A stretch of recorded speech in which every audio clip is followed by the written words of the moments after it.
Welcome to Immerse Kingdom's reading for Week 5, Day 21. Immersed in Samuel, Kings. The books known today as 1st and 2nd Samuel and 1st and 2nd Kings were originally a single work, later divided due to the size limitations of ancient scrolls. In its original unity, Samuel Kings tells the story of the Israelite monarchy from beginning to end. Hebrew tradition tells us that this grand work was put together over time from the records kept by prophets, such as Samuel, Nathan, and Gad, who were God's messengers to the people of Israel.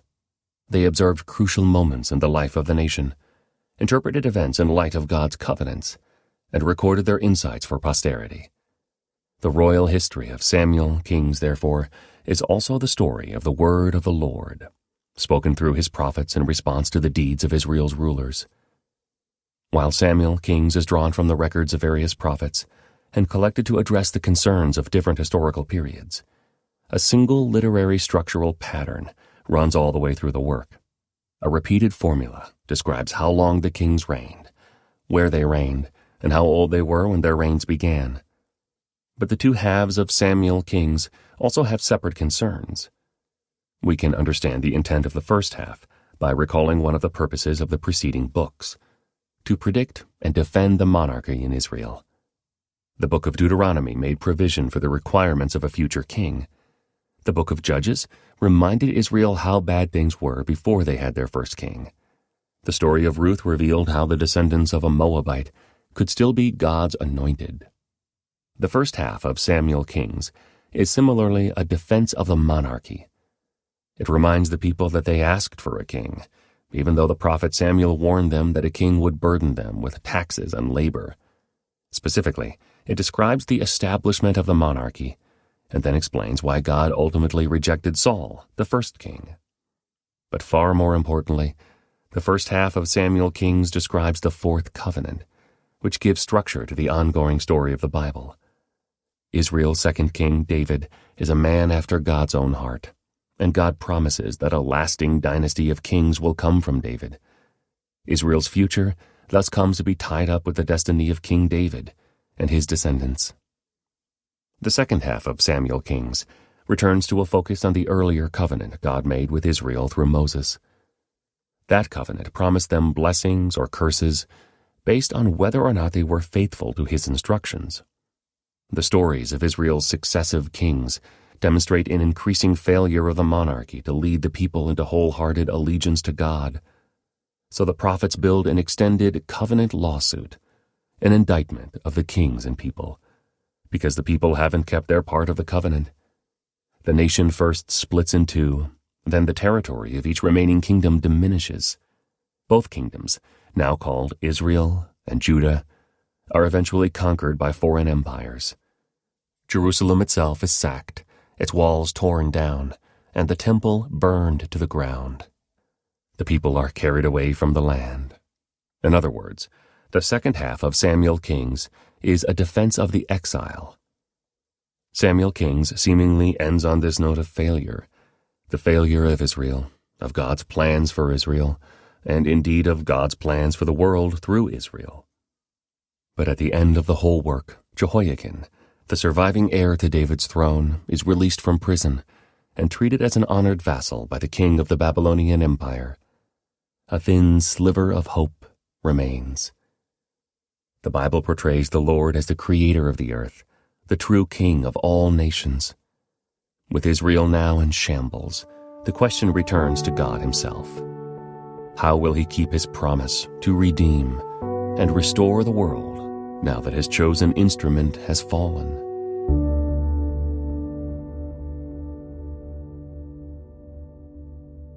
The Book of Samuel Kings.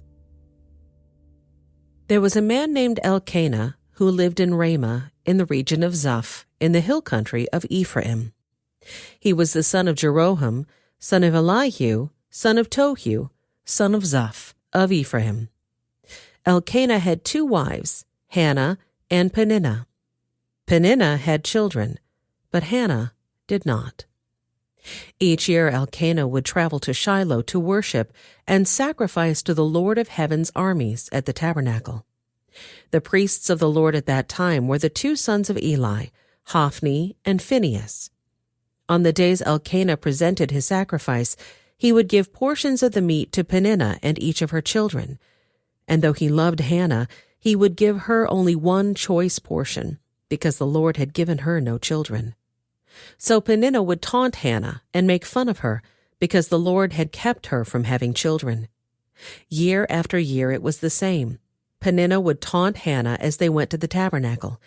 Each time, Hannah would be reduced to tears and would not even eat. "Why are you crying, Hannah?" Elkanah would ask. "Why aren't you eating? Why be downhearted just because you have no children? You have me. Isn't that better than having 10 sons?" Once, after a sacrificial meal at Shiloh, Hannah got up and went to pray. Eli the priest was sitting at his customary place beside the entrance of the tabernacle. Hannah was in deep anguish, crying bitterly as she prayed to the Lord. And she made this vow, "O Lord of heaven's armies, if you will look upon my sorrow and answer my prayer and give me a son, then I will give him back to you. He will be yours for his entire lifetime, and as a sign that he has been dedicated to the Lord, his hair will never be cut." As she was praying to the Lord, Eli watched her. Seeing her lips moving but hearing no sound, he thought she had been drinking. "Must you come here drunk?" he demanded. "Throw away your wine." "Oh, no, sir," she replied. "I haven't been drinking wine or anything stronger. But I am very discouraged, and I was pouring out my heart to the Lord. Don't think I am a wicked woman, for I have been praying out of great anguish and sorrow." "In that case," Eli said, "go in peace. May the God of Israel grant the request you have asked of him." "Oh, thank you, sir," she exclaimed.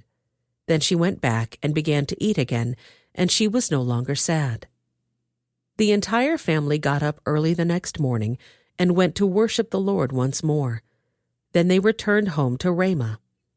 When Elkanah slept with Hannah, the Lord remembered her plea, and in due time she gave birth to a son. She named him Samuel, for she said, "I asked the Lord for him."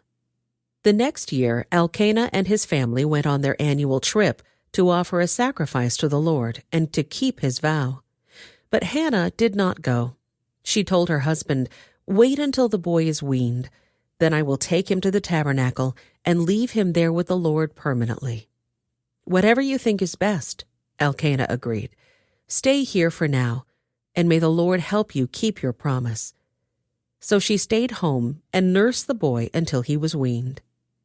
When the child was weaned, Hannah took him to the tabernacle in Shiloh.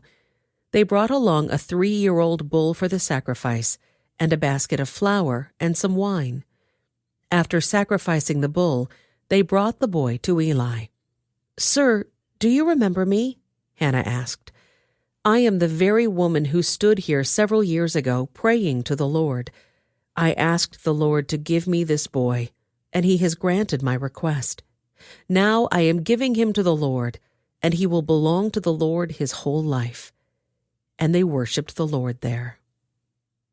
Then Hannah prayed, "My heart rejoices in the Lord. The Lord has made me strong. Now I have an answer for my enemies. I rejoice because you rescued me. No one is holy like the Lord. There is no one besides you. There is no rock like our God. Stop acting so proud and haughty. Don't speak with such arrogance. For the Lord is a God who knows what you have done. He will judge your actions. The bow of the mighty is now broken, and those who stumbled are now strong. Those who were well-fed are now starving, and those who were starving are now full. The childless woman now has 7 children, and the woman with many children wastes away. The Lord gives both death and life. He brings some down to the grave, but raises others up. The Lord makes some poor and others rich. He brings some down and lifts others up. He lifts the poor from the dust and the needy from the garbage dump. He sets them among princes, placing them in seats of honor. For all the earth is the Lord's, and he has set the world in order. He will protect his faithful ones, but the wicked will disappear in darkness.